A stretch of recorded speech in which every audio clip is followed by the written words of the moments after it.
Onde estavam, desfrutava-se um belo panorama de terraços e miradouros que se estendiam até junto da pesada e irregular Torre de Antônia, que servia de cidadela à guarnição e de sede ao governador. A rua, que tinha aproximadamente 10 pés de largura, era cruzada por pontes, algumas das quais eram cobertas, e que também se começavam a encher de homens, mulheres e crianças. O cortejo aproximava-se da casa dos Primeiro vinha a infantaria ligeira, na sua maioria constituída por arqueiros e fundibulários, que marchavam em fileiras muito separadas. A seguir, um corpo de legionários pesadamente armados com largos escudos e lanças.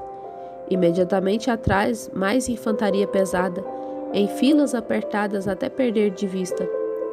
Os membros bronzeados dos homens, o movimento cadenciado dos escudos. Ondeando da direita para a esquerda, o brilho das malhas, das couraças e dos elmos perfeitamente polidos, as plumas agitando-se sobre os cascos, a floresta de lanças e estandartes, o porte grave, a unidade quase mecânica de todo o conjunto, causaram a Judá uma profunda impressão. Mas principalmente duas coisas chamaram mais a sua atenção.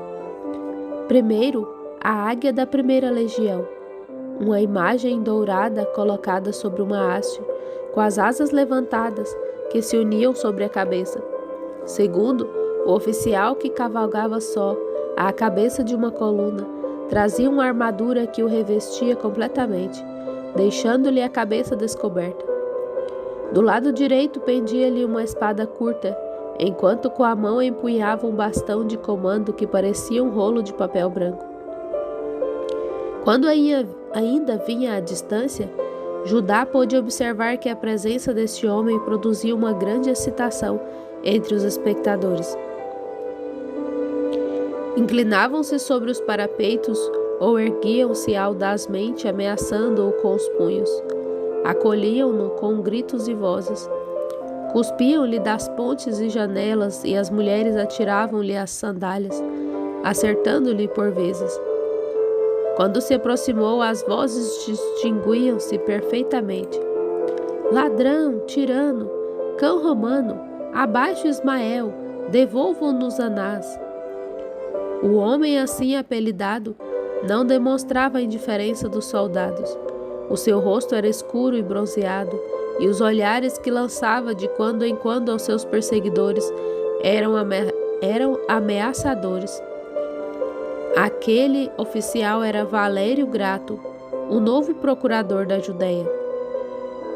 O romano, avançando sobre aquela furiosa tempestade de cólera não provocada, gozava da simpatia do jovem judeu. Assim, quando deu volta ao ângulo da casa de Judá, esse inclinou-se mais no parapeito para o ver passar. E ao fazer este ato, apoiou uma das mãos sobre um ladrilho que já há algum tempo não estava muito seguro e que ao peso do seu corpo se soltou completamente e caiu. Um estremecimento de terror invadiu o jovem. Estendeu o braço para o apanhar, mas o seu esforço não foi só inútil, como fez desprenderem-se mais ladrilhos. Judá soltou um grito de desespero. Os soldados da guarda ergueram as cabeças. O mesmo fez o oficial, e naquele momento um ladrilho acertou-lhe e fê-lo tombar da cela como morto. A corte parou. Os guardas, apeando-se, correram a proteger o chefe com os escudos. Por outro lado, o povo, testemunha do fato, não duvidando um instante de que se tratava de um caso premeditado, aplaudia freneticamente o jovem que, assomado ainda ao parapeito, alvo de todos os olhares, estava imóvel, como que aterrado, enquanto as consequências da sua ação involuntária se lhe apresentavam na mente com terrível evidência. Um espírito de revolta propagou-se com incrível rapidez de terraço para terraço ao longo da rua e apossou-se indistintamente de todo o povo. Foram demolidos os parapeitos, arrancados os ladrilhos e as telhas, e uma saraivada de projéteis caiu sobre os legionários que estavam embaixo. Travou-se uma batalha na qual naturalmente prevaleceram a disciplina e as armas da tropa. O infeliz autor daquele desastre retirou-se do parapeito, pálido como um cadáver.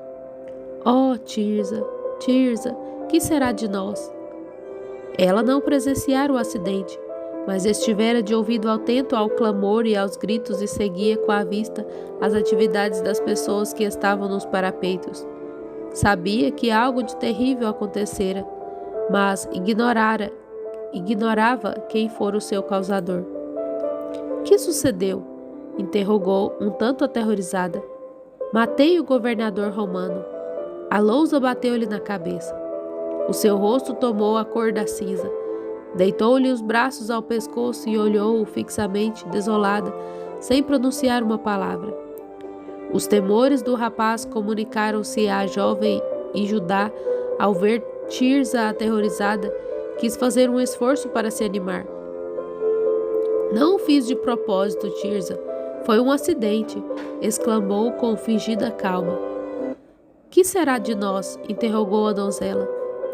Assomou novamente e viu a cena cada vez mais tumultuosa que tinha lugar na rua e recordou a face bronzeada de Valério Grato. Se não morrera, qual seria sua vingança? E, se já era cadáver, a que extremo o furor e a violência do povo levariam os legionários? Olhou para a rua e viu os guardas ajudarem o romano a montar de novo. Vive, vive, Tirza! Bendito seja o Senhor, Deus de nossos pais! Com esse grito, serenado o semblante, retirou-se e respondeu às perguntas da irmã. Não temas, Tirza. Explicarei como as coisas se passaram. Recordar-se-á de nosso pai e dos seus serviços e não nos fará nenhum mal.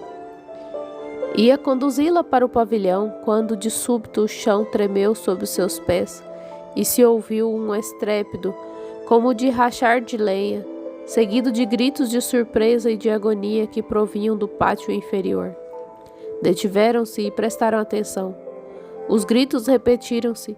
Depois ouviram rumores de numerosos passos, misturados com vozes iracundas e outras de misericórdia. Logo, ais de mulheres invadidas por louco terror. Os soldados tinham derrubado a porta ocidental e apoderavam-se da casa. Tirza, com as pupilas dilatadas pelo medo, pegou-lhe por um braço e perguntou: Judá, que se passa? Alto, estridente, inconfundível, ouviu-se um grito de sua mãe. Judá não vacilou um instante. Vem, vamos juntos. O terraço ao fundo das escadas estava cheio de soldados. Outros, com as espadas desembainhadas, saqueavam os vários aposentos. Várias mulheres ajoelhadas a um canto choravam. Mais além, uma mulher lutava por se libertar de um soldado que a tinha presa nos braços. Os seus gritos eram mais agudos que todos os outros e ouviam-se no terraço. Judá lançou-se para aquela mulher. Mãe, mãe, gritou. E já ia libertá-la, quando dos braços robustos o sujeitaram e o fizeram retroceder. Então ouviu uma voz que dizia: É esse. Judá voltou-se e reconheceu. Messala. Esqueceu-se então das suas zangas e gritou: Socorre-as, Messala. Lembra-te da nossa infância e protege-as, peço-te. Messala procedeu como se não tivesse ouvido. Já não tendes necessidade de mim, disse ao oficial. O aspecto da rua deve ser mais interessante. Eros morreu. Viva Marte. E dito isso, desapareceu. Judá compreendeu aquelas palavras e elevou ao céu essa prece. Na hora de tua vingança, ó Senhor, faz com que seja a minha mão a executá-la. Com um supremo esforço, aproximou-se do oficial. Senhor, disse, aquela mulher é minha mãe. Respeitai-a e respeitai também minha irmã. Deus é justo e recompensará a vossa misericórdia. O oficial pareceu comover-se. Conduzia as mulheres à torre e exclamou: Mas não lhes causeis mal algum. Depois, voltando-se para os que seguravam Judá, acrescentou: Atai-lhe os punhos. Levaram a mãe e Tirza, atontada pelo medo. Seguiu passivamente os seus guardas. Judá dirigiu-lhes um último olhar e levou as mãos aos olhos como que para gravar indelevelmente aquela cena na sua imaginação.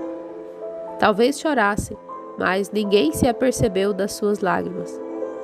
Nele tinha um lugar uma metamorfose. Naquele momento, deixara a sua infância para se transformar num homem.